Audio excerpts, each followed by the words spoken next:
नमस्कार, श्री स्वामी समर्थ यूट्यूब चॅनलमध्ये तुमचं खूप खूप स्वागत। आज आपण खूप सुंदर असा व्हिडिओ घेऊन आलो आहोत। तर वजन कमी कसे करायचे ते पण घरच्या घरी, ते आज आपण या व्हिडिओमधून पाहणार आहोत। चला तर मग आपल्या व्हिडिओला सुरुवात करूया। तर सगळ्यात अगोदर तुम्हाला तुम्ही 8 दिवसाचं चॅलेंज घ्या की तुम्ही 8 दिवस चहा पिणार नाही। कारण एक महिना 15 दिवस खूप काय होतं, एखाद्या व्यक्तीला खूप चहा पिण्याची आवड असते, तर त्यांना एक महिनाभर चहा बंद करणं अवघड जातं। त्यामुळे तुम्ही एक आठवड्याचं चॅलेंज घ्या, नक्कीच तुम्हाला नंतर तुम्ही हळूहळू चहा बंद करू शकता।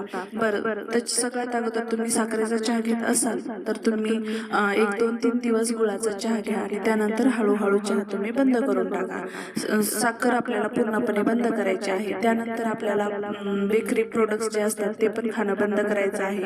तळलेले पदार्थ पण आपल्याला बंद करायचे आहेत। तुम्ही खाऊ शकता, आठवड्यातून एखाद दुसरा दिवस तुम्ही हे पण खाऊ शकता, पण जास्त प्रमाणात नाही।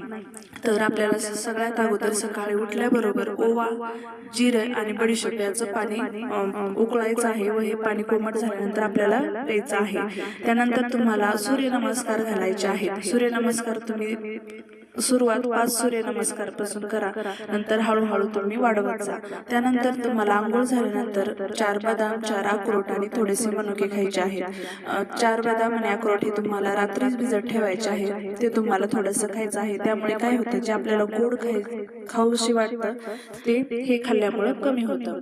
त्यामुळे तुम्ही ते आपल्याला खायचं आहे। त्यानंतर आपल्याला नाश्ता 9च्या अगोदर करायचा आहे। जे तुम्ही घरात बनवता तोच नाश्ता आपल्याला करायचा आहे। आणि दुपारच्या जेवणामध्ये आपल्याला गाजर, काकडी जे सॅलड आहे ते एक बाउल घ्यायचं आहे आणि त्यामध्ये एक भाकरी आणि भाजी घ्यायची आहे। त्यानंतर आपल्याला संध्याकाळी 5 वाजता ग्रीन टी प्यायची आहे आणि संध्याकाळी 7च्या अगोदर किंवा 8च्या अगोदर तुम्हाला जेवण करायचं आहे। जेवणामध्येही तुम्ही भाकरी आणि जे घरात जी भाजी बनवली आहे ते खायचं आहे। अशा प्रकारे आपण वजन कमी करू शकतो।